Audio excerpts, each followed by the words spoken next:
জীবনের মূল কষ্ট মায়ের প্রসব বেদনায়,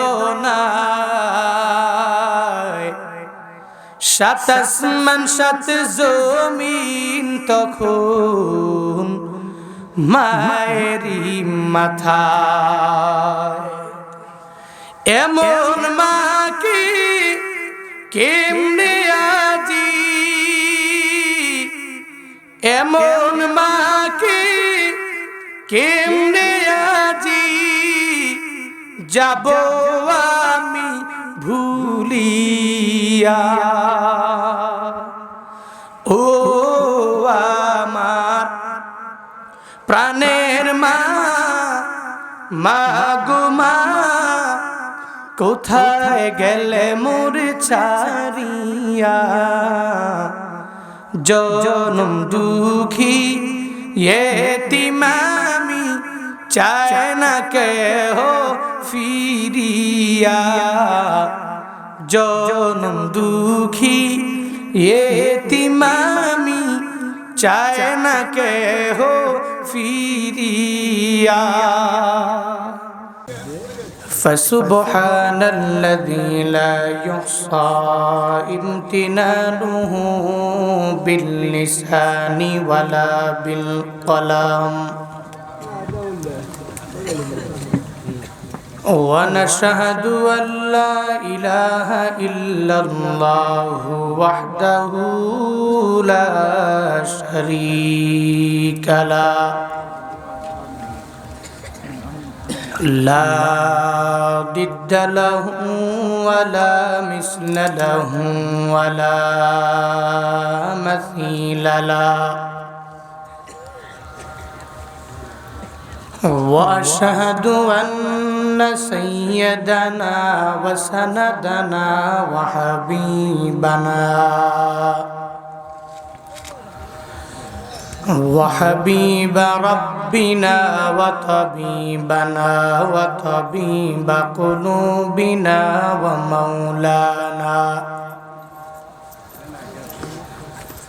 ومولانا محمدا عبده ورسوله،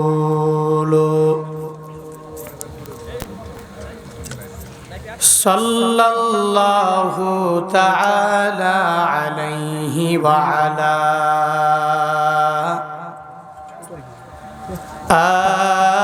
آله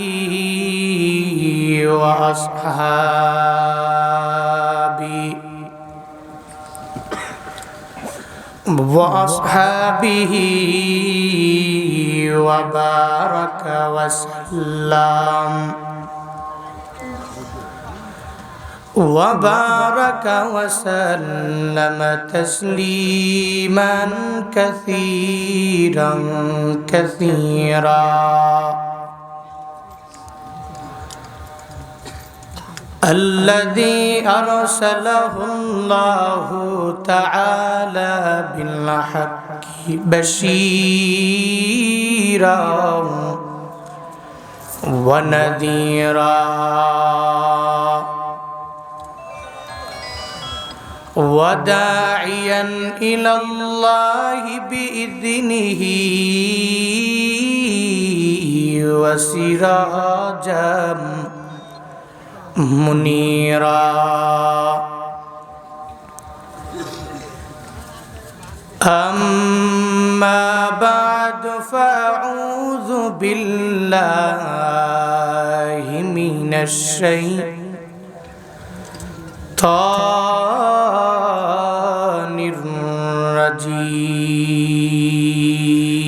الرجيم.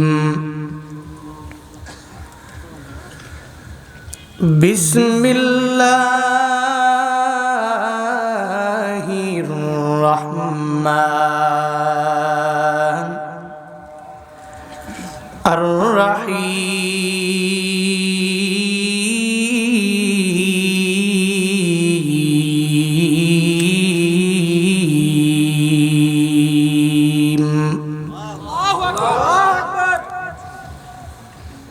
يا أيها अय्युहल्लज़ीना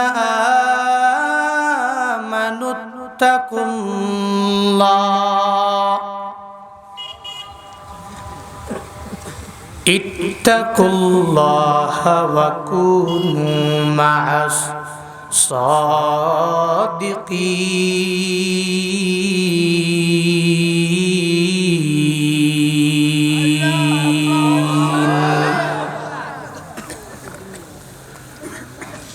सदक़ल्लाहु मौलानल अज़ीम व सदक़ रसूलुहुन नबियुल करीम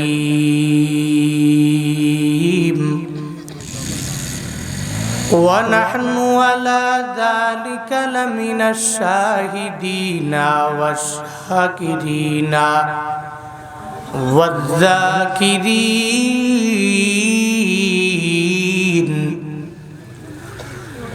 वल्हम्दुलिल्लाहि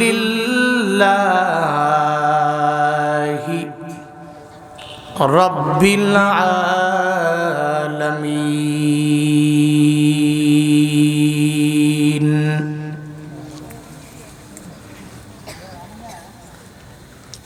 सुब्हानक ला इल्म लना इल्ला मा अल्लमतना इन्नका अंतल अलीमुल हकीम।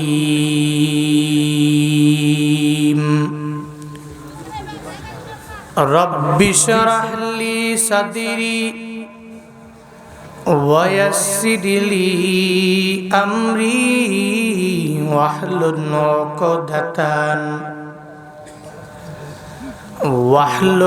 उक़दतम मिन लिसानी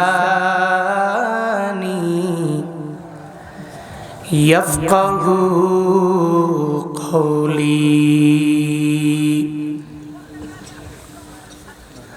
रब्बि ज़िदनी इल्मा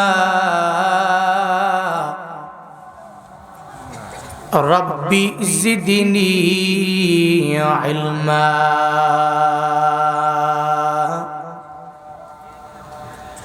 रब्बि ज़िदनी इल्मा।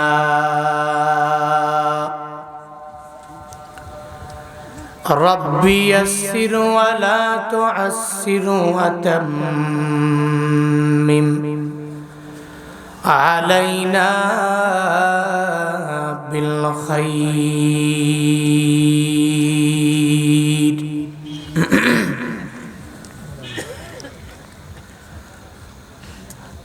मैं दूर हो मजबूर हो ऐ सैयद आलम, मैं दूर हो मजबूर हो ऐ सैयद आलम। दीदार दिखाते नहीं आवाज सुना दो, दीदार दिखाते नहीं आवाज सुना दो।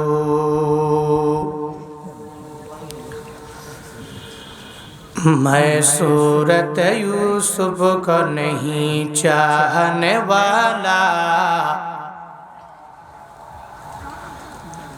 मैं सूरत यूसुफ को नहीं चाहने वाला। मैं कैस के मानंद नहीं आशिक लैला, मैं कैस के मानंद नहीं आशिक लैला।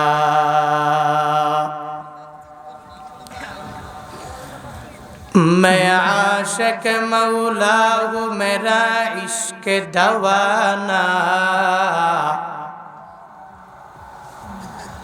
मैं आशिक मौला हूँ मेरा इश्क दवाना। ये जुमला जहाँ जिसके तजल्ली से उजाला, ये जुमला जहाँ जिसके तजल्ली से उजाला। আইয়ুহাল্লাযীনা আমানুত্তাকুল্লাহ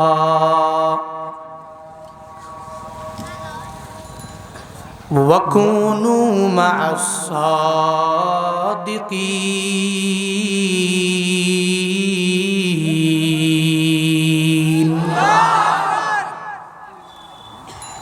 আল্লাহ বলেন, হ্যাঁ মুমিন,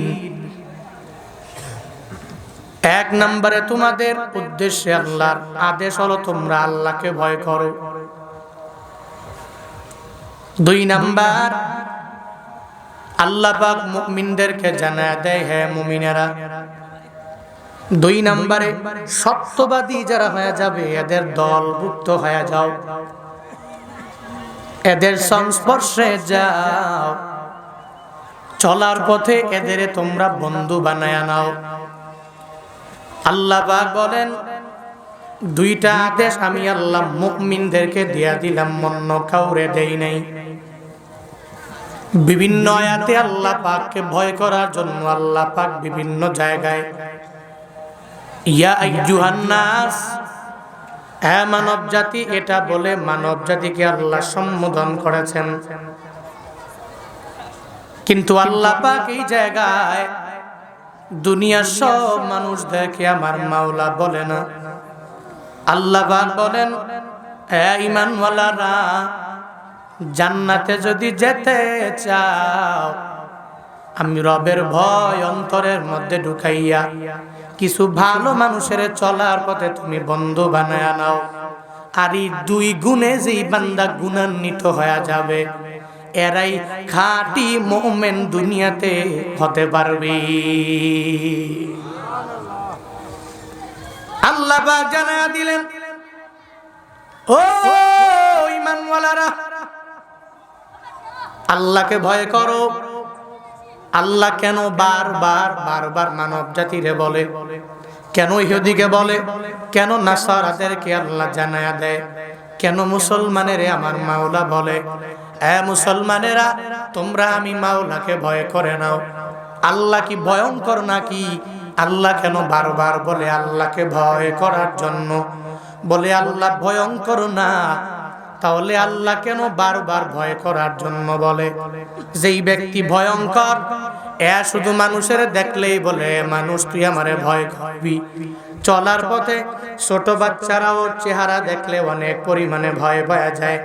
চলার পথে মুরব্বীরা পর্যন্ত এর ধারে কাছে যেতেও চায় না, বলে তার পুরো চেহারার মধ্যে বিন্দু মাত্র পরিমাণ মায়া নাই, যার কারণে ওর ধারে কাছে কোনো বান্দা গিয়া মিশতে চায় না। আল্লাহ পাক তো বলেন, আমি আল্লাহকে ভয় করো, ভয় করো, ভয় করো। তো আল্লাহ কি ভয়ঙ্কর নাকি? বলে না না, আল্লাহ ভয়ঙ্কর না। মুফাসসিরিনে কেরামগণ 2টা জবাব দিয়া দিলেন। আল্লাহ যে বললেন আমি মাওলাকে ভয় করার জন্য, এর 2টা জবাব। আল্লাহ ভয়ঙ্কর না। আল্লাহ যে বললেন আমি আল্লাহকে তুই ভয় করো, এর মানে হলো আল্লাহকে ভয় করা লাগবে না, আল্লাহর আযাবের ভয় অন্তরে ঢুকাও। আমি রবকে তোর ভয় করা লাগবে না, আমি রব ভয়ঙ্কর না। কিন্তু বান্দারে, আমি রবের আযাব এত পরিমাণ ভয়ঙ্কর, যেই আযাব সহ্য করার মতো ক্ষমতা দুনিয়ার কোনো বান্দার নাই। দুনিয়াতে আগুন জ্বলে, এই আগুনের মধ্যে যদি কোনো বান্দা লাফ দিয়া পড়ে, তাহলে সবাই তারে বলবে এর মতো বোকা আর কেউ হতে পারে না। কারণ সে আগুনে লাফ দিয়া দিল, আগুনে যে পড়লো, আবার আগুন থেকে পরে পরে একটু পরে আবার লাফ দিয়ে উঠে গেল, দৌড়াইয়া প্রাণ ইউনিটে চলে গেল। ঢাকা মেডিকেলের পাশে শেখ হাসিনা প্রাণ ইউনিটে যখন তারে ভর্তি করে নিল, অ্যাডমিশন হয়ে গেল। ভর্তি হওয়ার পরে অটোমেটিক 15 দিন 20 দিন চিকিৎসা দেওয়ার পরে দুনিয়ার আগুনের যে প্রভাব, অটোমেটিক্যালি ওই প্রভাব তার দেহ থেকে অটোমেটিক্যালি চলে গেল। এটা দুনিয়ার আগুন, কিন্তু আখিরাতের যেই জাহান্নামের আগুন, ওটা দুনিয়ার আগুনের মতো বান্দা না। যেই আগুন সহ্য করার মতো ক্ষমতা জুনায়েদ আল হাবিবের নাই, যেই আগুন সহ্য করার মতো ক্ষমতা তোমার মাঝে নাই, যেই আগুন সহ্য করার মতো ক্ষমতা ইমামের নাই, যেই আগুন সহ্য করার মতো ক্ষমতা লিডারের নাই, যেই আগুন সহ্য করার মতো ক্ষমতা কোন নেতার মাঝে নাই, ওই আগুন এত ভয়ঙ্কর আগুন। মদিনাওয়ালা নবী জানায়া দেয়, হে আমার উম্মতেরা, ওই জাহান্নামের আগুন কত ভয়ঙ্কর জানোনি? মদিনাওয়ালা নবী জাহান্নামের আগুনের ব্যাপারে বয়ান করে। নবী সাহাবায়ে কেরাম নিয়ে বসা, নবী আমার বলে, ও সাহাবায়ে কেরাম, ও কি দালান নার আলফা সানাতিন হাত্তা ইবিয়াদ্দাত সুম্মা উকিদা আলাইহা আলফা সানাতিন হাত্তা ইহমাররাত সুম্মা উকিদা আলাইহা আলফা সানাতিন হাত্তা ইসওয়াদ্দাত ফাহিয়া সাউদা মুসলিমা। রাহমাতুল লিল আলামিন সাহাবায়ে কেরামের জাহান্নামের আগুনের বয়ান দেয়। ওই জাহান্নামের আগুনটা কি পরিমাণ ভয়ঙ্কর বান্দা শুনে যাও। নবী আমার বিভিন্ন হাদিসে এই আগুনের বয়ান করে, তবে এই হাদিসের মধ্যে মদিনাওয়ালা নবী স্পষ্ট আগুনের ব্যাপারে আমার নবী জানায়া দেয়। নবী আমার বলে, ও আমার উম্মতেরা, ওই জাহান্নামের আগুনের আল্লাহ পাক গজবের ফেরেশতাদেরকে একবার আদেশ দিয়া দিলেন, গজবের ফেরেশতারা ওই জাহান্নামের আগুনে তোমরা 1000 বছর জ্বালাও। যখন আদেশ দেওয়া হলো, গজবের ফেরেশতারা জাহান্নামের আগুনটারে 1000 বছর জ্বালাইলো, তখন নবী বলেন এটা সাদা রং হয়ে গেল। এরপরে জ্বালাইয়া আমার মাওলার দরবারে যখন চলে আসে, আসার পরে আল্লাহকে বলে, হে মালিক, ওই জাহান্নামের আগুন 1000 বছর জ্বালানোর পরে সাদা আকার হয়ে গেল, আর জ্বালানো লাগবো নি। মদিনাওয়ালা নবী জানায়া দেয়, এবার আল্লাহ পাক আদেশ দিয়া দেয়, হে গজবের ফেরেশতারা, যাও যাও, ওই জাহান্নামের আগুনেরই আরো 1000 বছর জ্বালাও। যখন আদেশ দেওয়া হলো, যেইয়া জাহান্নামের আগুনটারে আবার 1000 বছর জ্বালাইলো, জ্বালানোর পরে ওটা ইহমাররাত মানে লাল হয়ে গেল। এরপরে গজবের ফেরেশতারা জ্বালাইয়া আবার যখন আমার মাওলার দরবারে এসে বলে, আল্লাহ গো, ওই জাহান্নামের আগুনটারে 1000 বছর জ্বালাইলাম, জ্বালানোর পরে এটা লাল আকার ধারণ করে ফেললো, আর জ্বালানো লাগবো নি। এবার আল্লাহ পাক জানায়া দেয়, হবে না। এক গজবের ফেরেশতারা, আমার যে বান্দারা নিমুখারাম, আমি আল্লাহ এদের বলেছি তুই নামাজ পড়ো, আমি মাওলার আদেশ পাওয়ার পরে আর নামাজ পড়ে নাই। আমি মাওলার আদেশ করে দিলাম, হে বান্দা, তোর উপরে রমজানের 30টা রোজা ফরজ করে দিলাম, তোর রাখা লাগবে। কিন্তু আল্লাহর কথা মেনে মেনে বান্দাগুলো রোজা রাখতে পারে নাই। আল্লাহ পাক যা যা আদেশ করলেন তা মানতে পারে নাই।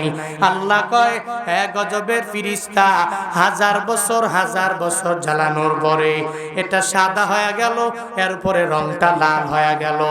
এখন আর এত অল্পতে হবে না, ওই জাহান্নামের আগুনের আরো 1000 বছর জ্বালাও। যখন আবার 1000 বছর জ্বালাইলো, ইসওয়াদ্দাত এটা কালো আকার ধারণ করলো।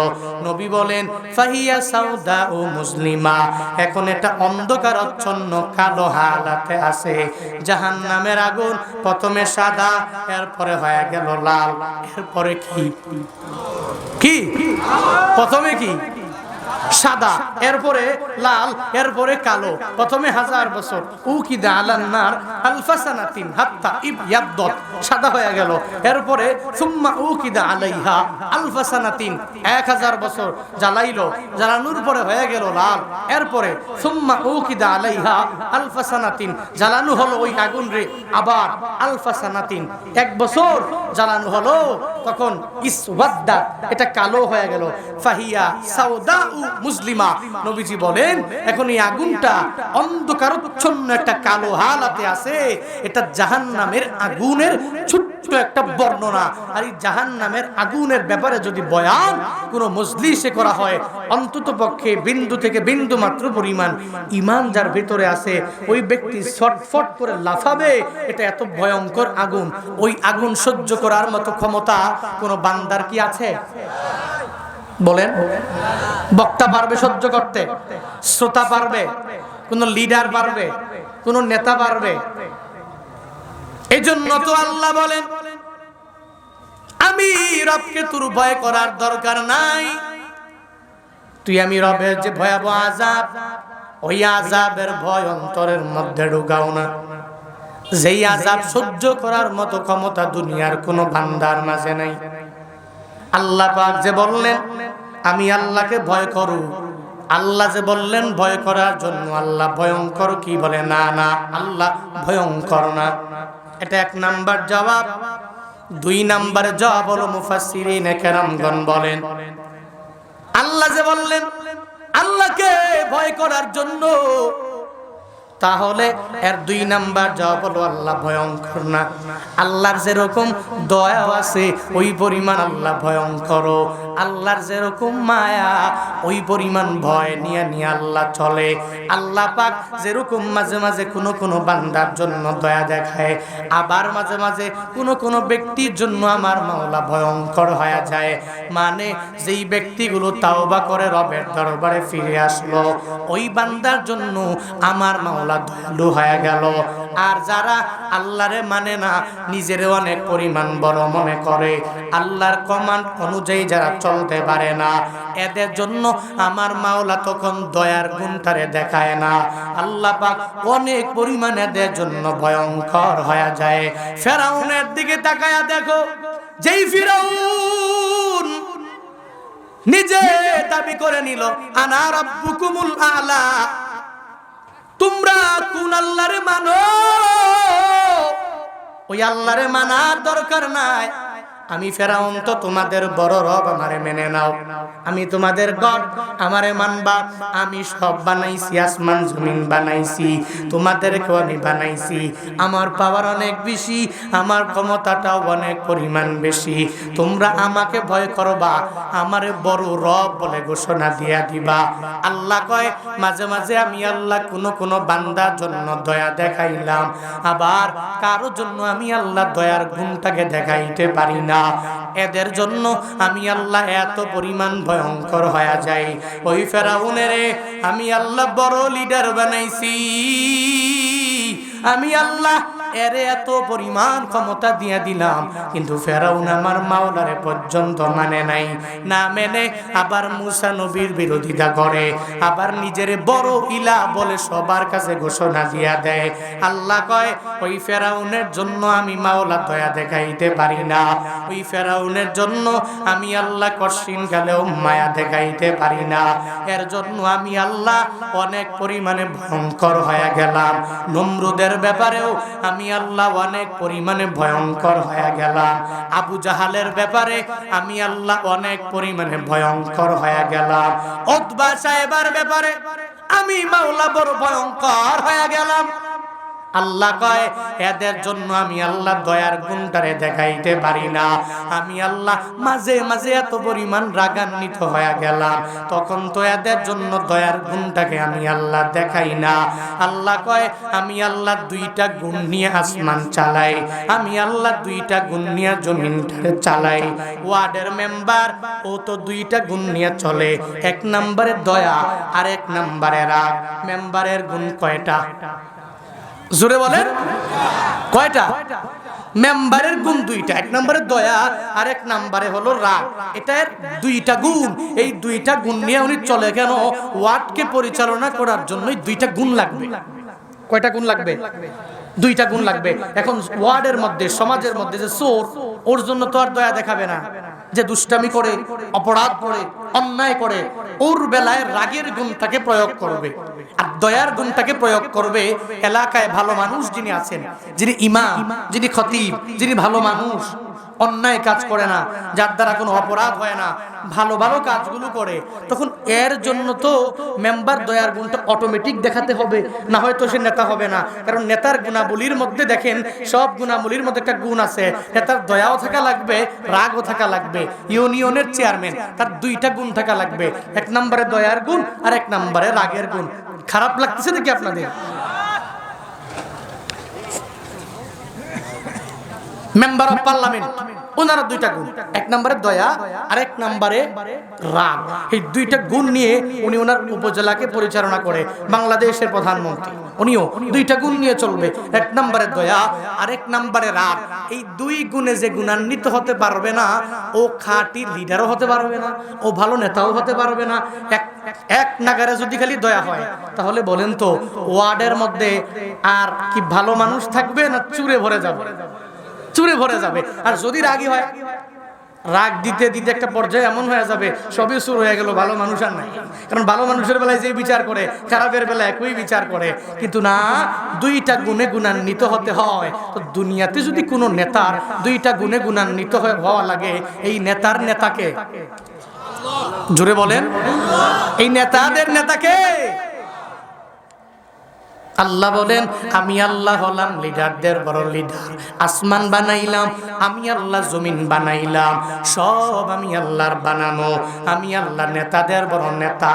এই কারণে আমি আল্লাহর দুইটা গুণ বান্দা তোমাদের জন্য রেখে দিলাম। এক নম্বরে আমি আল্লাহর দয়ার গুণটারে আছে রে বান্দার, আর এক নাম্বার আমি আল্লাহর রাগের গুণটাও বান্দা তোমার জন্য আছে। যেই বান্দা ভালো ভালো কাজ করবে এদের জন্য দয়া দেখাবো, আর যে ভালো কাজ করবে না এর জন্য আমি মাওলা দয়া দেখাইতে পারি না। আল্লাহ কয়, এক নম্বরে তোমাদের জন্য আদেশ হলো আল্লাহকে পরিপূর্ণভাবে তোমরা ভয় করো। দুই নম্বরে গুণ লাগবে, সৎ বান্দাদেরকে বন্ধু বানানো লাগবে। যুবকেরা, বন্ধু বানাইবা, কোন বিড়ি খায় এমন বন্ধুরে তুমি বন্ধু বানাবে না। মাদক দ্রব্য সেবন করে এই বন্ধু তোমার বন্ধু হতে পারে না। কশিন কালো যে বেনামাজি, ও তোমার বন্ধু হতে পারে না। এমন বান্দারে তুই বন্ধু বানাবি আল্লাহ ওয়া রাসূলুহু, আল্লাহ এবং তার রাসূল, ওয়াল্লাযীনা আমানু, এই তিন দলের চলার পথে তুমি বন্ধু বানাইবা। এক নম্বরে আল্লাহ বন্ধু হবে, দুই নম্বরে পয়গম্বর বন্ধু হবে, তিন নম্বর আল্লাহ এবং রাসূলের প্রতি ঈমান আনলো যারা, এদেরকে চলার পথে বান্দা তুমি বন্ধু বানায়া নাও। এই তিন ব্যক্তিকে পরিপূর্ণ বন্ধু বানানোর জন্য আদেশ দিয়া দিলেন আল্লাহ। আল্লাহ কয়, এক নম্বরে আমি রবের চলার পথে বান্দা তুই ভয় করবি, আর দুই নম্বরে ভালো মানুষের বান্দা তুই বন্ধু বানাবি। কিন্তু আমগো যুবকেরা এখন বন্ধু বানায় গামজুটি দেইকা দেইকা ওরে গিয়া বলে, বন্ধু আমি তোর বন্ধু হয়ে যাব। ইমানওয়ালা বন্ধু যে তারে বন্ধু বানায় না, হিন্দু বন্ধুরে সে বন্ধু বানাইয়া চলাফেরা করে, খ্রিস্টান রে বন্ধু বানায়, ইহুদি রে বন্ধু বানায়। মুসলমান কোন যুবকের ও চলার পথে বন্ধু বানায় না। ও মাঝে মাঝে কয়, মুসলমানের চাইতে হিন্দু আমার দরবারে ভালো, মুসলমানের চাইতে খ্রিস্টান বন্ধু আমার কাছে অনেক পরিমাণ ভালো।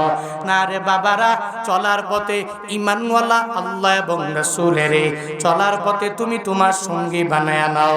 মনে রাখবা, ভালোর সঙ্গে যদি থাকো তাহলে ভালোর পানটা পর্যন্ত খেতে পারবা।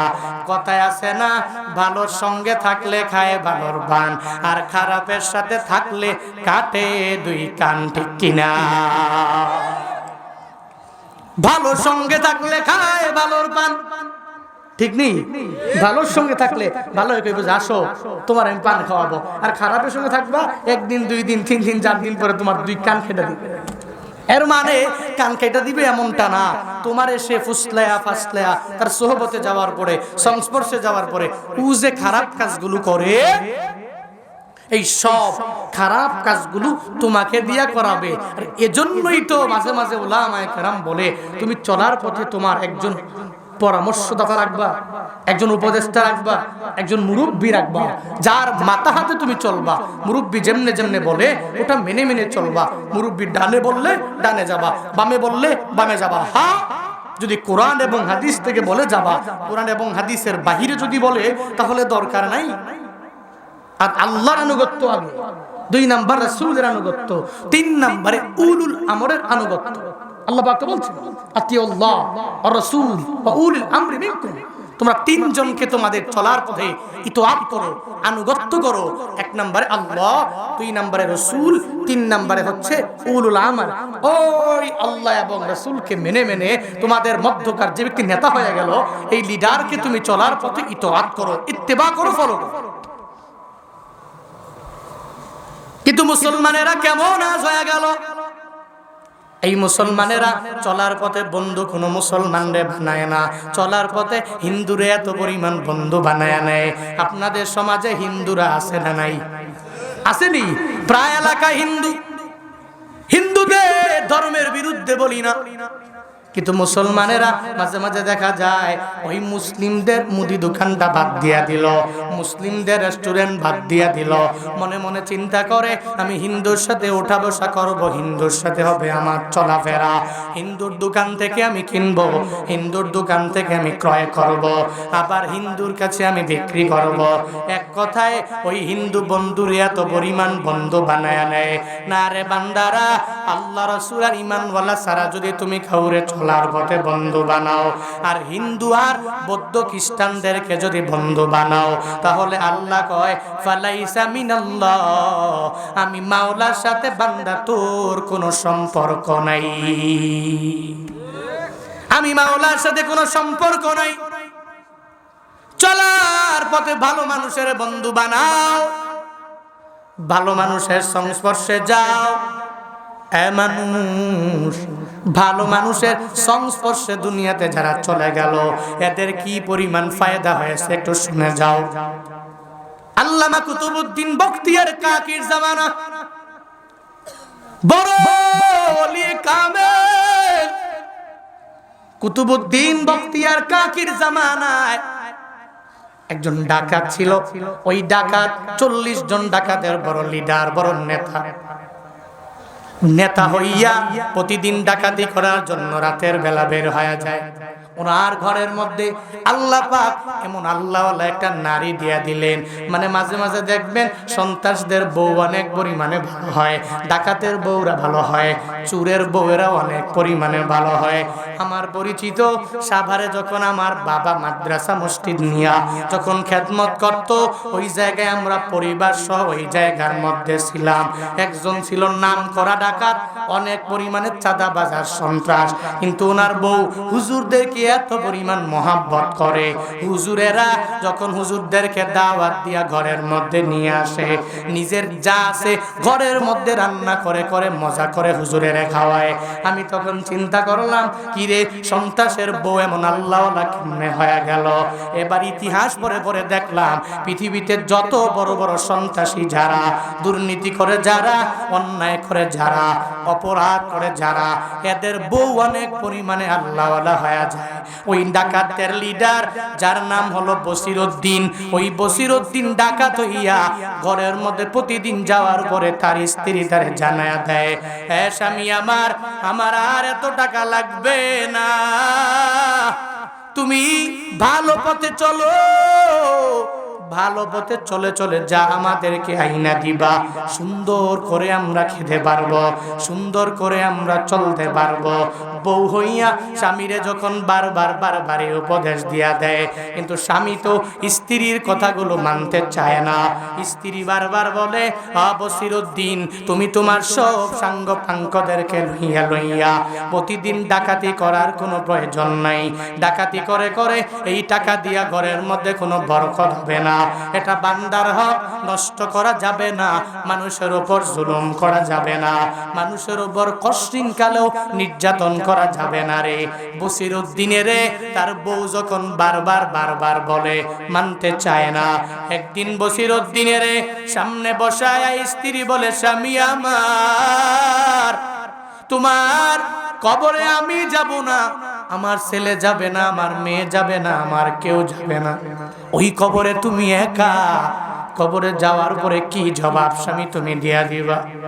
ওই কবরে তোমার কেউ থাকবে না। হাসরের ময়দানের কথা চিন্তা করো। যেই হাসরের ময়দানে মিজানের দাঁড়িপাল্লায় আমিও থাকবো না, তোমার কোনো ছেলেও থাকবে না, তোমার কোনো মেয়েও থাকবে না। ওই দিনে তুমি আল্লাহর দরবারে কি হিসাব দিয়া দিবা? কারণ বান্দার হক এতটা পরিমাণ ইম্পর্টেন্ট, গুরুত্বপূর্ণ। কি পরিমাণ গুরুত্ব? বলে আল্লাহ পাক যদি হাসরের ময়দানে কোনো বান্দারে বলে, এ বান্দারে তুই নামাজ পড়েছো, রোজা রেখেছো, আমল করেছো, আমি আল্লাহ তোর জন্য জান্নাতটাকে বানায়া রাখলাম, যাও যাও আমি মাওলার তৈরি করা ওই জান্নাতের মধ্যে তুমি ঢুকে যাও। আল্লাহ যদি কারে আদেশ দেয়, হ্যাঁ তুই জান্নাতের মধ্যে ঢুকে যাও, আদেশ দেওয়ার পরে ও অটোমেটিক যখন জান্নাতে যাওয়ার জন্য রওনা, প্রতিমধ্যে যাওয়ার পরে এক বান্দা ঈসা বলবে, ও বান্দারে তুই কোথায় যাও? বলে আমি জান্নাতে যাই। বলে যাওয়ার আগে ওই দুনিয়ার আমার 2 টাকা, 5 টাকা, 10 টাকা, 100 টাকা আমারে দিয়া যাও। যেই টাকাগুলো তুই ঋণ করে নিয়ে ঘুরে ঘুরে শেষ পর্যন্ত আর দেও নাই, তোরে কর্জে হাসানা মনে করে আমি এই টাকাগুলো তোর হাতের মধ্যে দিয়েছিলাম, কিন্তু আমি যতবার তোকে টেলিফোন করেছি অতবার তুই টাকাগুলো দেওয়ার জন্য একটা বারের জন্য তুই টেলিফোন ধরো নাই, একটা বারের জন্য এই টাকাটা দেওয়া লাগবে এই চিন্তা তোর ভেতরে ছিল না। বান্দারে এই হাসরের ময়দানে তুই আমারে ওই টাকা দাও, এরপরে তুই জান্নাতে যা। ওই দিন যদি কয় টাকা দেওয়া যাবে না, কোনো সুযোগ হবে না, টাকা দেওয়ার কোনো সুযোগ নাই। আল্লাহ পাক ওই দিন সমাধানের জন্য এদেরকে ডাইকা ডাইকা বলবে, এ বান্দারে, আমার বান্দারে জান্নাতে যাওয়ার জন্য আদেশ দিয়া দিলাম, কিন্তু এই বান্দারে কেন জান্নাতে না যাওয়ার জন্য তুই বারণ করো? ওই বান্দা আল্লাহকে বলবে, আল্লাহ এই বান্দা আমার টাকা পয়সা দুনিয়াতে মাইরা খাইয়া দিল, আগে এই টাকাগুলো আমার দেওয়া লাগবে, এরপরে টাকাগুলো নিয়া আমি এরপরে জান্নাতে যাব, এরপরে আমি তাকে ছেড়ে দিব। আল্লাহ পাক বান্দারে বলবে, এই বান্দা কি চায় তারে দিয়া দাও। বলে আল্লাহ গো, এখন তো আমি জানিয়েছি তা আমি তারে দিতে পারি না। বলে যেহেতু তাকে দিতে পারবা না, তোমার কাছে কি আছে? বলে আমার আমল আছে। তোমার নেক আমল আছে নি? বলে অনেকগুলো নেক আমল আমার আছে। বলে মিজানের দাঁড়িপাল্লায় যাও আর তোমার টাকার পরিমাণ, সব টাকার পরিমাণ সওয়াবগুলো তার আমলনামা থেকে নিয়ে যাও। একটা পর্যায়ে এমন মনে হবে এই বান্দার হক দিতে যাইয়া জান্নাত কনফার্ম হওয়া বান্দার আমলনামা থেকে আমলগুলো চলে যাবে। আর যেই ব্যক্তি গুনাহ নিয়া টাকা পয়সার কারণে তার কাছ থেকে সওয়াব নিয়ে আসলো, ও জান্নাতে চলে গেল। আর কনফার্ম যার জন্য হয়ে গেল, ও জান্নাতে যেতে পারে নাই। এটা বান্দার হক, মারা যাবে না। বান্দা যদি ক্ষমা না করে, কেউ ক্ষমা করতে পারবেও না। আল্লাহর হক নষ্ট করেছো, আমার মাওলার দরবারে তাওবা করে ক্ষমা চাইলে আল্লাহ পাক বলবে, গোলাম রে যা যা, আমি মাওলা মাফ করে দিলাম।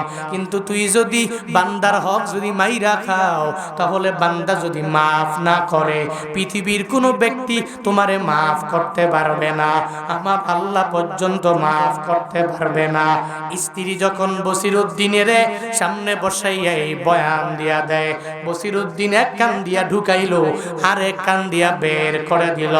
একটু পরে ওই 40 জন ডাকাতের দলটা হাসিয়া বলে, হে আমাদের লিডার, হে বসিরউদ্দিন, আজকে এমন এক বাড়িতে ডাকাতির জন্য যাব, যেই বাড়িটা অনেক পরিমাণ ধনীর বাড়ি।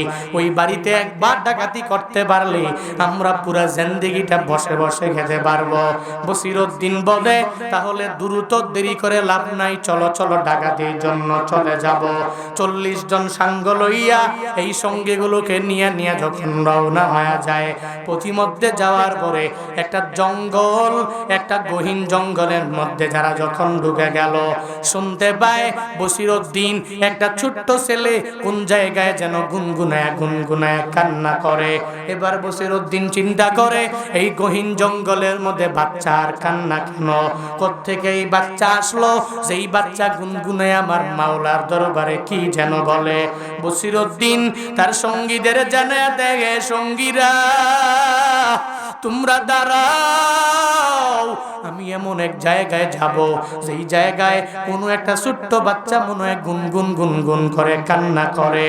আমি যাব, তোমরা এই জায়গায় একটু দাঁড়ায় থাকো।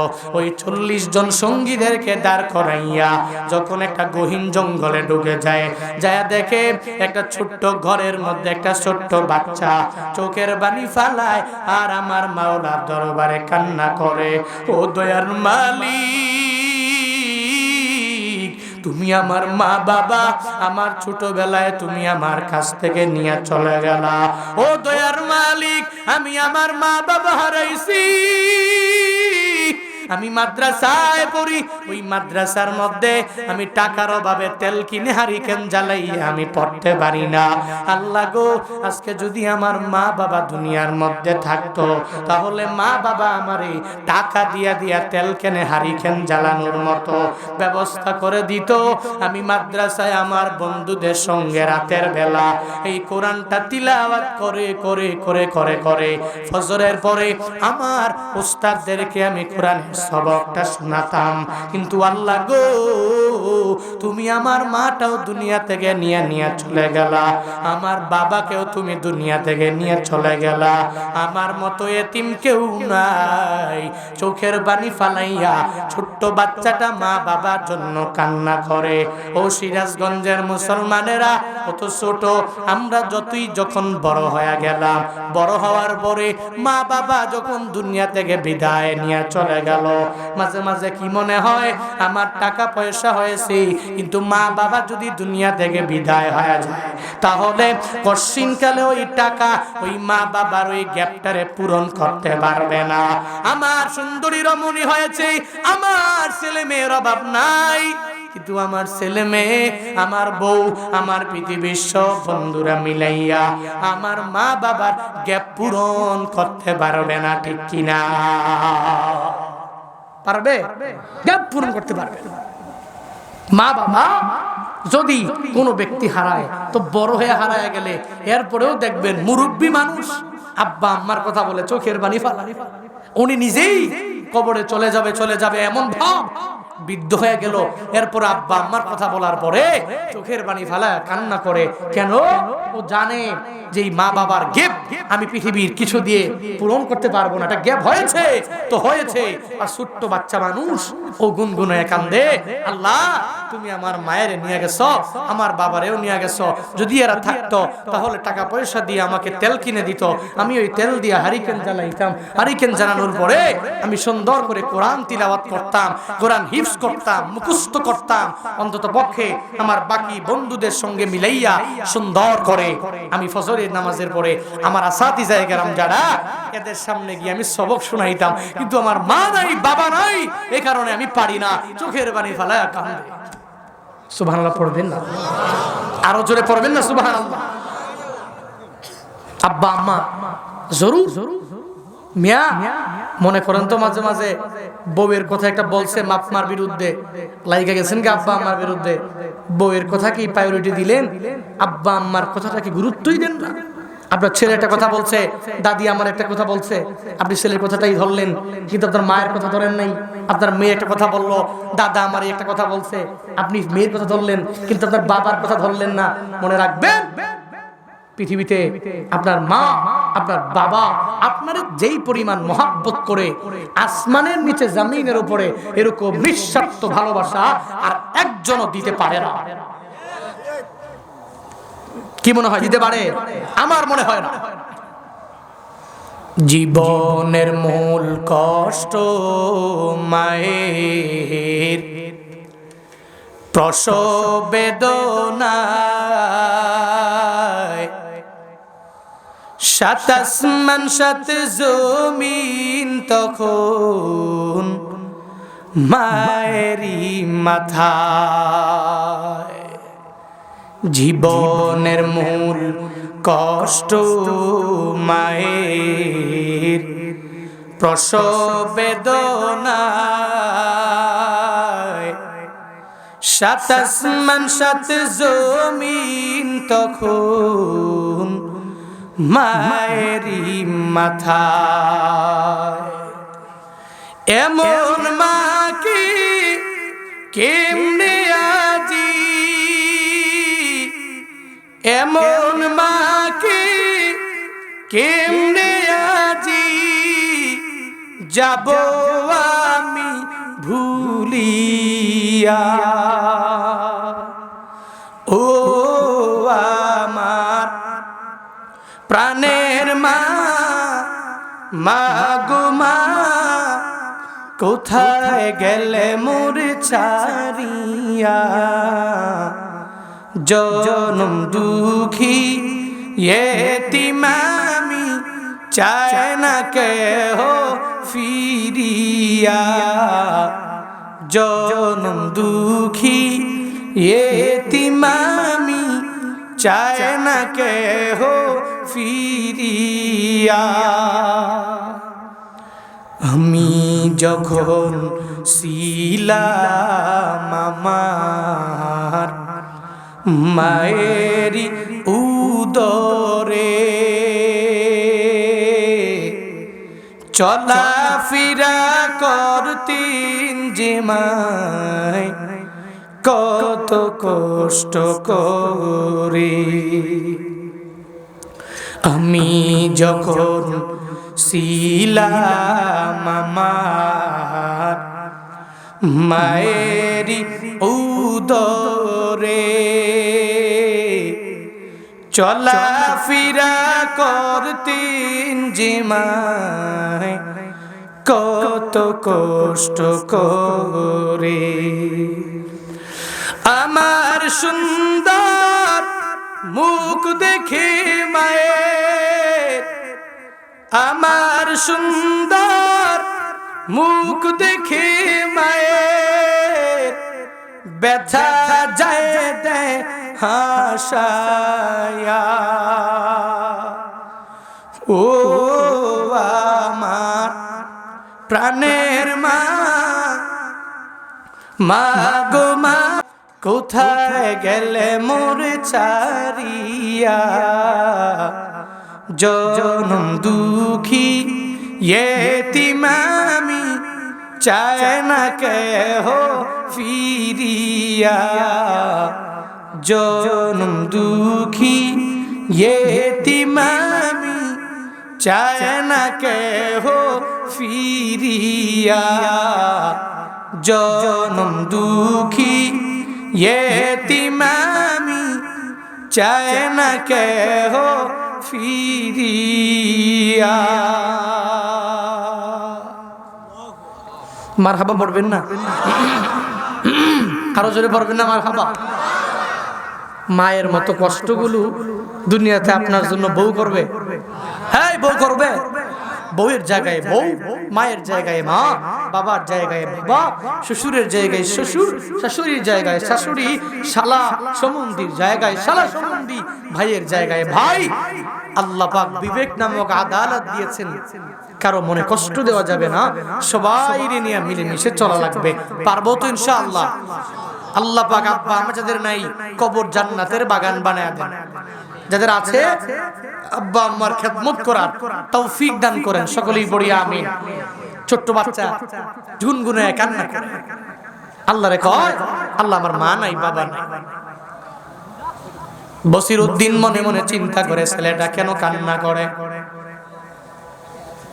তখন শুনে ওই ছেলে মুনাজাত ধরে ধরে আমার মাওলার দরবারে বলে, ও দয়ার মালিক, আমার মা নাই, বাবা নাই, যার কারণে আমি সুন্দর করে কোরআন তিলাওয়াত করতে পারি না। টাকার অভাবে আমি তেলও কিনতে পারি না, টাকার অভাবে আমি সুন্দর করে হারিকেন জ্বালাইতে পারি না, রাতের বেলা গভীর রাতে উঠে উঠে আমি কোরআন মুখস্থ করতে পারি না রে আল্লাহ। আমার মা বাবা নাই, আল্লাহ তুমি আমার তেলের একটু ব্যবস্থা করে দাও। আল্লাহ পাক ছোট্ট বাচ্চার ডাকটাকে কবুল করে নিল। বসিরউদ্দিন যখন ছেলেটারই কান্না দেখে বসিরউদ্দিন দৌড়াইয়া ওই ছেলের সামনে গিয়া দাঁড়ায়া যায়, যায় বলে, ছেলেরে তুই কেন চোখের পানি ফালায়া ফালায়া কান্না করো? বলে, আপনি কি এত গভীর রাতে এখানে আপনি কি জন্য চলে আসলেন? বলে, তুই আমারে ভয় পাবি না, আগে তুই বল তোর কি প্রয়োজন হয়ে গেল। এবার ওই ছোট্ট বাচ্চা ডেকে বলে, এ ভাই আমার মা নাই, বাবাও নাই, আমি তেলের অভাবে সুন্দর করে হারিকেন জ্বালাইয়া কোরআন মুখস্থ করতে পারি না, আমি চোখের পানি ফালাইয়া গুনগুন গুনগুন করে কান্না করি। তাহলে এখানে তুই কেন কান্না করো? তোর কি বাসা বাড়ি কিছু নাই? তোর কি ঘর বাড়ি বলতে কিছুই নাই? তোর কোথায় মাদ্রাসা, কোথায় তোর ঘর? এবার বাচ্চাটা জানায়া দেয়, ও ভাই আমার ঘর বাড়ি নাই, ওই যে তাকায়া দেখেন মিটমিট করে একটা বাতি জ্বলে, ওইটাই হলো আমাদের মাদ্রাসা। ওই মাদ্রাসার মধ্যে আমরা পড়াশোনা করে কোরআন মুখস্থ করার জন্য আমার মা বাবার ওসিয়ত মানতে যাইয়া আমি সবার সঙ্গে ওই জায়গায় পড়ি, কিন্তু কপাল বড় খারাপ, আমাদের ঘর নাই, আমার বাড়ি নাই, যার কারণে আমি এই জায়গায় এসে এসে পড়ে আছি আর গুনগুনায়া আমি তেলের জন্য আমার মাওলার দরবারে কান্না করি। বসিরউদ্দিন এই ছেলের কথা শুনে চোখের পানিগুলো পড়ে যায়। ডাকাত হওয়ার পরেও দিলটা বড্ড নরম হয়ে গেল। এবার বসিরউদ্দিন কয়, আমি তোর কান্না মেনে নিতে পারি না, তুই আমারে সময় দাও, আমি যাব একটা বাজারে যাইয়া তোর জন্য তেল কিনে আনবো। ওই ডাকাতের 40 জন ডাকাত এক জায়গায় দাঁড় করায়া রাইখা বসিরউদ্দিন তেল কেনার জন্য দৌড়ায়া যায়। বসিরউদ্দিন যখন বাজারের মধ্যে যাওয়ার পরে তেলের দোকানের সামনে যাইয়া দরওয়াজার মধ্যে যখন নক করে করানারে, তেলের মালিক ঘুম থেকে জাগিয়া দরওয়াজা খুইলা দেখে এই এলাকার ডাকাতদের সবচেয়ে বড় লিডার যিনি বসিরউদ্দিন আমার দরওয়াজা। সে বলে, ও স্যার কেন আসছেন? কারণ ডাকাতের তো মানুষ দেখলে স্যারই বলবে, ঠিক কিনা? যত বড় আল্লাহ হোক, যত বড় পীর হোক, যত বুজুর্গ হয়ে যায়, ডাকাত দেখলে কয়, স্যার আপনার কাছে ক্ষমা চাই, যা লাগবে নিয়ে যান, কিন্তু আমারে মাইরেন না। তো ডাকাত তো স্যার না, ডাকাতরে কেন স্যার বলে? বলে ডাকাত তো মানুষের উপর জুলুম করে, মানুষের উপর নির্যাতন করে, জুলুমের স্টিম রোলার মানুষের উপর চালায়া দেয়। এই জন্য ওই তেলের মালিক ঘুম থেকে জেগে বলে, আমারে মাইরো না, আমার যা তেল লাগে তুমি নিয়ে যাও, এই তেলগুলো নিয়ে তোমার কাজে তুমি ব্যয় করে দাও। আর যদি মনে করো, ও স্যার আমি আপনার এটা ধরে ধরে আমার মাথার মধ্যে উঠাবো, আমি এই তেলের ড্রামটা আমার মাথার মধ্যে উঠাইয়া এরপরে আপনার গন্তব্যস্থানে আমি পৌঁছায়া দিব, কিন্তু আমার উপরে টর্চার করবেন না, আমারে মারবেন না। ডাকাত বসিরউদ্দিন ডেকে বলে, ও তেলওয়ালা, আমি আজকে আগের বসিরউদ্দিন নাই। আল্লাহু আকবার। আমি আগে যেই বসিরউদ্দিন ছিলাম ওই বসিরউদ্দিন কিন্তু আজকে আমি নাই। আমি কেমন বসিরউদ্দিন জানো নি? আমি এখানে তেল ক্রয় করার জন্য এসেছি, তোমার উপর জুলুম করে নেওয়ার জন্য আসি নাই রে। আমি এই তেলগুলো ক্রয় করে করে নিয়ে যাব। ডাকাত বসিরউদ্দিন এবার জানায়া দেয়, ও তেলওয়ালা, তুমি আমার কাছে তেলটা বিক্রি করা লাগবে, কিছু তেল বিক্রি করবা, এই তেলটা নিয়ে আমি একজনের দিয়া দিব। এবার মনে মনে তেলওয়ালা কয়, আরে এত পরিমাণ আল্লাহওয়ালা কেমনে হয়ে গেল, কেমনে এত ভালো মানুষ হয়ে গেল, কেমনে এই তেলগুলো নিজে নিজে নিজে নিজে জোর করে নেওয়ার কথা, কিন্তু আজকে ক্রয় করার জন্য আমার দরবারে আসছে। আবার মনে মনে কয়, আমারে হয়তো পরীক্ষা করার জন্য এমনটা করতে পারে, তবু আমি কশিনকালে এই তেল বিক্রি করব না। এরপরেও বসিরউদ্দিনের জানায়া দেয়, হ্যাঁ বসিরউদ্দিন, আমি তোমারে তেল দিয়া দিব, আবার এই তেলের ড্রামটা আমার মাথায় লইয়া তোমার ডেস্টিনেশন পর্যন্ত আমি পৌঁছাইয়া দিব। বসিরউদ্দিন কয়, না রে, আমি 2 ঘন্টা আগে যেমন ছিলাম এখন আর আগের বসিরউদ্দিন নামি নাই। এই ড্রামটা তুই কত টাকা লাগবে এই টাকাগুলো আমার কাছ থেকে নিয়ে যাও, আর এই ড্রামটা তুই আমার মাথায় উঠাইয়া দাও, তোর যাওয়া লাগবে লাগবে না, লাগবে না, এই তেলগুলো নিয়ে নিয়ে নিয়ে আমি চলে যাব। আমার মাথায় তুই ড্রামটা উঠাইয়া দাও। ওই তেলের ড্রামটা যখন তেলওয়ালা মাথার মধ্যে যখন বসিরউদ্দিনের মাথায় যখন উঠাইয়া দিল, ড্রামটা লইয়া ওই ছোট্ট বাচ্চার দরবারে যখন রওনা করে, তেলওয়ালা মনে মনে কয়, আজকে দেখলাম এত বড় একটা খারাপ মানুষ, সে এমন ভালো কাজ করতে পারে। সে তেল কিনেও নিল, আবার তেলগুলো মাথার মধ্যেও নিল। আসলে কেমন জানি কেমন সে হয়ে গেল। সে তো এমন হওয়ার কথা না, সে এত ভালো কেমনে হয়ে গেল?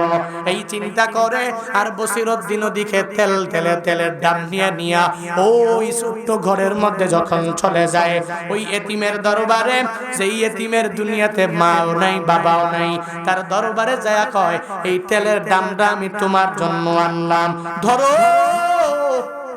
ও এতিম, তোমার মা নাই বাবা নাই, আমি তোমাকে এই তেলের দামটা আমার মাথায় করে এনেছি। এই তেলের দাম আমি আল্লাহর রাস্তে তোমাকে দিয়ে দিলাম। এতিম ছেলে মনে মনে কয়, আমার মাওলা মনে হয় আমার দোয়াটা কবুল করে নিছে। আমার মা বাবা কেউ নাই, কিন্তু আমার দোয়া মনে হয় আমার মাওলার দরবারে গ্রহণ হয়ে গেছে। আল্লাহ পাক তার পক্ষ থেকে এমন একটা বান্দারে পাঠায়া দিচ্ছে, যেই বান্দার কারণে আমি সুন্দর করে করে এখন পড়তে পারবো। বসিরউদ্দিন তারে কয়, এ ছেলে রে, তুই আমার জন্য একটু হেদায়েতের দোয়া করবি। আমি জিন্দেগিতে কত বড় বড় অন্যায় আমি করেছি রে, এত বড় বড় অপরাধ আমার দ্বারা হয়েছে। তুই আমার জন্য একটু আল্লাহর দরবারে দোয়া কইরা দিবা, যাতে আল্লাহ আমারে হিদায়াত নামক একটা দৌলত দিয়া দেয়, আল্লাহ যাতে আমারে বড় ভালো বানায়া দেয়। ওই ছেলেটা ওই ব্যক্তির জন্য আমার মাওলার দরবারে দোয়া করে, হে মালিক, এই লোকটা আমার এত বড় বিপদের মধ্যে পড়ার পরেও, মুসিবতে পড়ার পরেও আমাকে হেল্প করার জন্য তেলের দাম নিয়ে চলে আসলো। ও আল্লাহ, এই ছেলে, এই লোকটার জন্য আমি তোমার দরবারে দোয়া করি, তুমি তাকে হিদায়াত নামক একটা দৌলত তার কপালের মধ্যে তুমি জুটাইয়া দাও। ছোট্ট হাফেজে কোরআন আমার মাওলার দরবারে তার জন্য যখন দোয়া করে, কেন যাবে না, যাবে না রে। হাফেজে কোরআনের দাম আমার মাওলার কাছে কত পরিমাণ বেশি, বান্দা জাননি জাননি। ওই ফেরেশতার 600 পাখা, ওই 600 ডানা, জিবরাইলের একটা কোরআনের খাদেম যখন হেঁটে যায়, ওই ফেরেশতাদের ডানাগুলো ওই কোরআনে হাফেজের রাস্তায় ফেরেশতা বিছায়া দেয়। আল্লাহ পাকের রহমত আর করুণা দ্বারা ভরপুর এই হাফেজে কোরআনের এত পরিমাণ দাম, যে হাফেজে কোরআন যখন দোয়া করে আমার মাওলার দরবারে কেন যাবে না রে? আল্লাহর কাছে দোয়া করে দিল, আল্লাহ আমার এই ভাইটারে তুমি হিদায়াত নামক একটা দৌলত দিয়া দিও, তার কাছে ওই তেলগুলো দিয়া এবার যখন রওনা হয়ে যায়, যাওয়ার পরে ওই 40 জন তার সঙ্গী মনে আসেনি, হ্যাঁ 40 জন সঙ্গীর দরবারে যায় কয়, এ সঙ্গীরা কোথায় যাবা?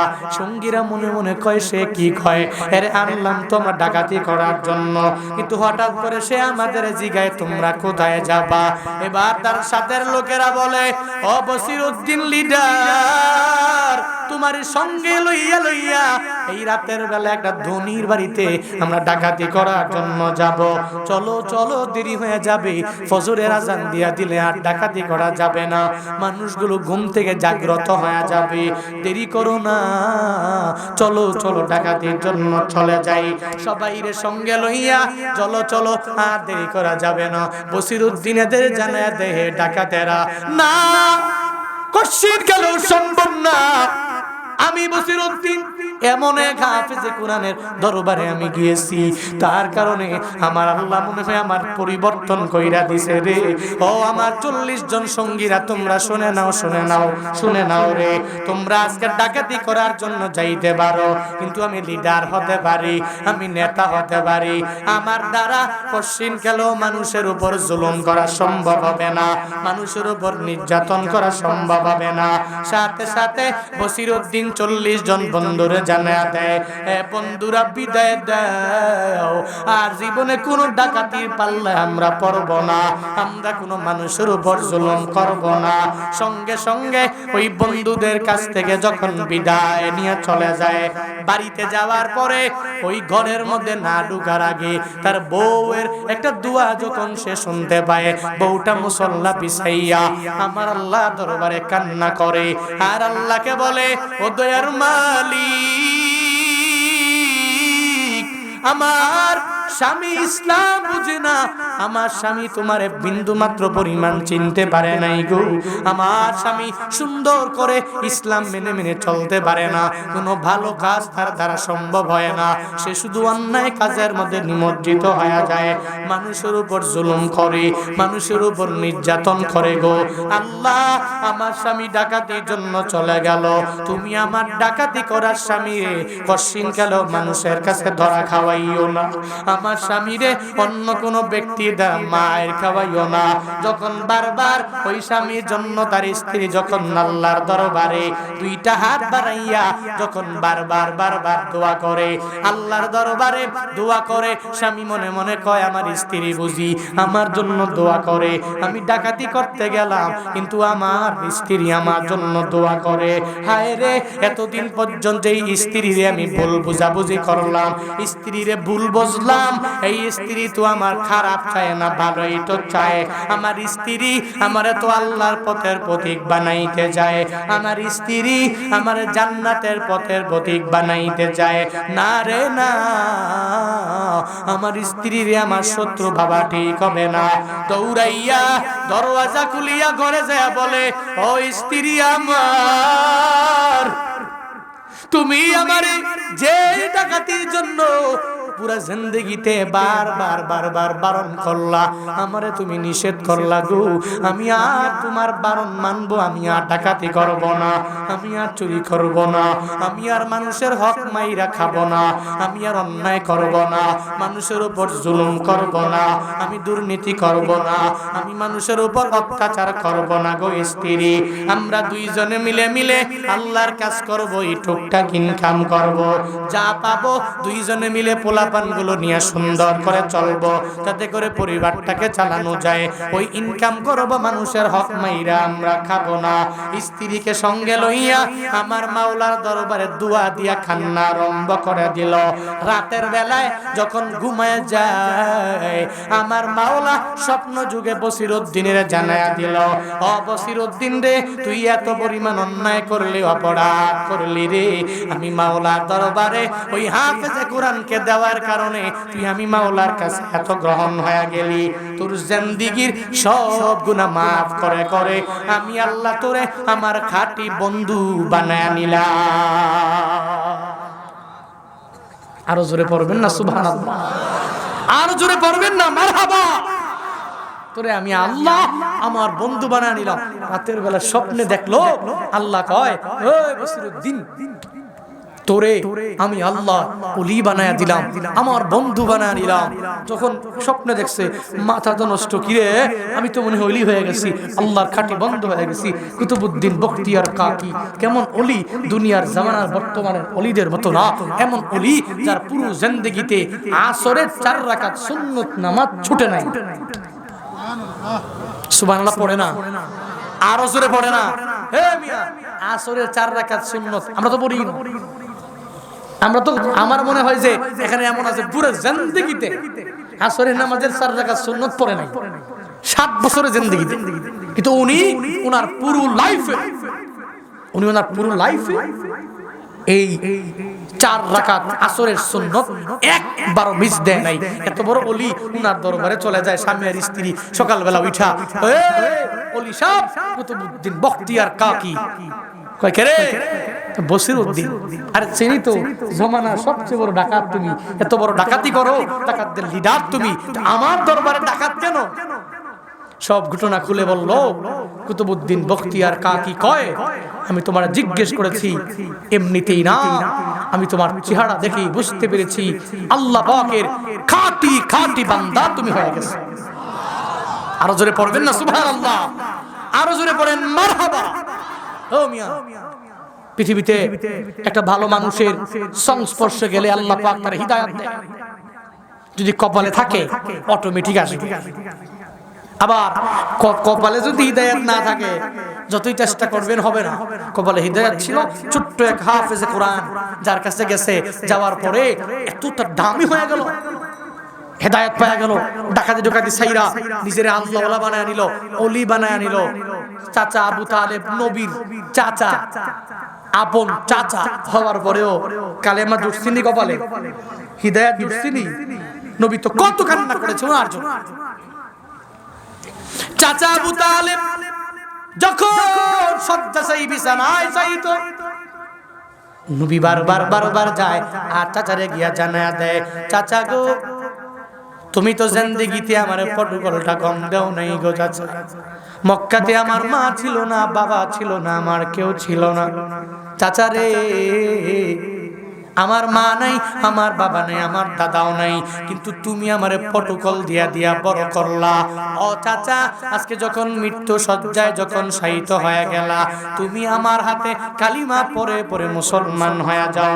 যদি হয়ে যাও হাসরের ময়দানে আমি নবীকে আল্লাহ পাক এমন এক সুপ্রিম পাওয়ার দিয়া দিবে, এমন এক ক্ষমতা আমারে দিয়া দিবে। ওই দিন আমি তোমারে সুন্দর করে সুপারিশ করে করে আমার মাওলার জান্নাতে আমি নিয়ে যাব। চাচার কাছে বারবার যখন বলে, কিন্তু চাচা বলে, ও মুহাম্মদ এটা হতে পারে না, পারে না। আমি কশিন কালেও কালিমা পড়ে মুসলমান হতে পারি না, কারণ আমার ধর্ম এক, তোমার ধর্ম হলো আরেক, আমার ধর্ম আলাদা, তোমার ধর্ম হলো আলাদা। আমি তোমারে আমার ভাতিজা হিসাবে প্রটোকল দিয়েছি, আমি তোমাকে নবী হিসাবে মেনে নিতে পারবো না, আমি কালিমা পড়ে পড়ে মুসলমান হতে পারবো না।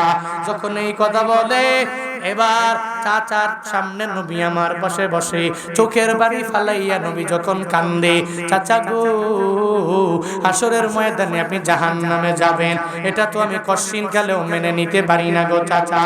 ও চাচা আমার, আপনি কশিন কালেও জাহান্নামে যাবেন, এটা আমি নবী সহ্য করতে পারি না, একটু কালিমা পড়ে নিবেন। এটা বলে বলে নবী চোখের বাণী ফালায়া যখন কান্না করে, আল্লাহ কয় জিবরাইল আমার নবী চোখের বাণী ফালায়া কান্না করবে, এটা আমি মেনে নিতে পারি না। যাও যাও একটা আয়াত নিয়ে নবীর দরবারে শোনায়া দাও, ইন্নাকা লা তাহদি মান আহাবাবতা ওয়ালাকিন্নাল্লাহ ইয়াহদি মান ইয়াশা। আল্লাহ পাক জিবরাইলের মাধ্যমে নবীর দরবারে পাঠায়া দিলেন, যাও রে জিবরাইল নবীর দরবারে গিয়া নবীরে গিয়া জানায়া দাও, ইন্নাকা লা তাহদি, নিশ্চয়ই হেদায়েত দিতে আপনি পারবেন না, মান আহাবাবতা, যারে আপনি মুহাব্বত করেন, যারে আপনি ভালোবাসেন, এর হেদায়েত দেওয়ার ক্ষমতা নবী গো আপনার হাতের মধ্যে নাই। ওয়ালাকিন্নাল্লাহ ইয়াহদি মান ইয়াশা। নবী গো এই হেদায়েতের চাবিকাঠি আমি আল্লাহ আমার হাতের মধ্যে রেখে দিলাম, কাউকে হেদায়েত দেই আবার কাউকে হেদায়েত দিলাম না। ফেরাউনের কপালে জুটলো না, নমরুদের কপালে পর্যন্ত জুটলো না। ও নবী আমার, এদের কপালে জুটে নাই, কারণ হলো হিদায়াতটা এদের নসিবে নাই। নসিবে যদি থাকে অটোমেটিক হিদায়াত নামক দৌলত পাওয়া যাবে। আপনার চাচা কশিন কালেও মুসলমান হবে না, যদিও আপনার মহাব্বতের মানুষ হওয়ার পরেও ও কালিমা পড়ে মুসলমান হতে চাইবে না। নবী আপনি কানবেন না, আপনার কান্না আমার মাওলা সহ্য করতে পারে না। তবে আপনার চাচার জন্য আল্লাহ পাক হাসরের ময়দানে এমন একটা আযাব রাখছে, কিছু আগুনের জুতা দুইটা চাচারে পড়ায়া দিবে, এটা সর্বনিম্ন একটা আযাব তারে দিয়া দিবে, সর্বনিম্ন শাস্তি তারে দিয়া দিবে। বান্দারে নবী চাচা হওয়ার পরেও হিদায়াত কপালে জুটে নাই, যদি নসিবে থাকে অটোমেটিক কপালের মধ্যে হিদায়াত চলে আসবে। এলাকায় বয়ানের অভাব নাই, কত হুজুরেরা বারবার বয়ান করে, এ বান্দারা আল্লাহকে ভয় করো, আর ভালো মানুষের বন্ধু বানাও। নামাজ পড়বা, রোজা রাখবা, নেক আমল করবা, খারাপের দিকে ভুলেও যাইবা না, খারাপ বন্ধুদেরকে নিজের সঙ্গী বানাবা না। হুজুরেরা বারবার বলে সব মানুষ তো হুজুরের কথাটাকে নিতে পারে না। কেউ এক কান দিয়া ঢুকাইলো আর এক কান দিয়া বের করে দিল। বান্দারে এরকম এক কান দিয়া ঢুকাইয়া আর এক কান দিয়া বের করবা না। আজকের এই মাহফিল থেকে তালিম নিয়ে নিয়ে বাড়ি যাবেন। জিন্দেগিতে চলার পথে আমি এক আল্লাহকে ভয় করব। ওই রবকে কেন ভয় করব? বলে রব কি ভয়ঙ্কর নাকি? বলে না না, আল্লাহর আযাবের ভয় অন্তরের মধ্যে ঢুকাবো। 2 নাম্বার আল্লাহর 2টা গুণ, 1 নম্বরে দয়া আর 1 নম্বরে হলো বান্দার রাগ। এই 2টা গুণে আমার মাওলা গুণান্বিত। আল্লাহ আমার প্রতি যেই কাজ করলে দয়া দেখাবে, ওই দয়ার গুণটা আমার মাওলার পক্ষ থেকে পাওয়ার লক্ষ্যে আমি নেক আমল করব। আর 2 নাম্বার, নিজের মুমিন বানাইয়া কোনো হিন্দুরে বন্ধু বানাবো না, কোনো খ্রিস্টানের বন্ধু বানাবো না, কোনো ইহুদিরে বন্ধু বানাবো না। চলার পথে বন্ধু হয়ে যাবে আমার আল্লাহ, চলার পথে বন্ধু হয়ে যাবে আমার রাসূল, চলার পথে বন্ধু হয়ে যাবে ঈমানওয়ালারা। এই বিশাল ময়দান থেকে কারা কারা এই 2টা আদেশের উপর বান্দা আমল করতে পারবা? 1 নাম্বার আল্লাহকে ভয় করব, 2 নাম্বার ভালো মানুষকে বন্ধু বানাবো। পারবেন কারা কারা? 2টা হাত তুইলা মালিকের দেখায়া দিন। ও দয়ার মালিক, সিরাজগঞ্জ রায়গঞ্জের দিকে তাকায়া দেখো। হায় আল্লাহ, তোমারই বান্দারা এই গভীর রাতে হায় আল্লাহ নিজের খাঁটি শ্রোতা বানাইয়া বয়ানের শেষ পর্যন্ত হায় আল্লাহ এরা বসে রইল, 2টা হাত বানাইলো। ও দয়ার মালিক, হায় আল্লাহ তুমি এদের সবাইকে তোমার ভয় অন্তরে ঢুকাইবার তৌফিক দাও। হায় আল্লাহ তোমার আযাবের ভয় অন্তরে ঢুকাইবার তৌফিক দিয়া দাও। হায় আল্লাহ ভালো মানুষকে বন্ধু বানানোর মতো তৌফিক দিয়া দাও। খারাপ মানুষের সংস্পর্শ থেকে তুমি আমাদের হেফাজত করে নাও। ও দয়ার মালিক, আমাদের সবাইকে তুমি খাঁটি খাঁটি মুমিন বানায়া দাও। পড়ে না আমি আরো জোরে পড়েন, আরো জোরে পড়ি আমি। চলার পথে নিজের এমন এক খাঁটি মুমিন বানাবো যে আমি আল্লাহকে ভয় করব এবং ভালো মানুষকে আমার বন্ধু বানাবো। রাজি আছি তো ইনশাআল্লাহ? রাজি আছি ইনশাআল্লাহ? আল্লাহ পাক এই 2 গুণে গুণান্বিত হয়ে বাকি জীবনটা পার করার তৌফিক দান করেন। সকলেই পড়ি আমিন।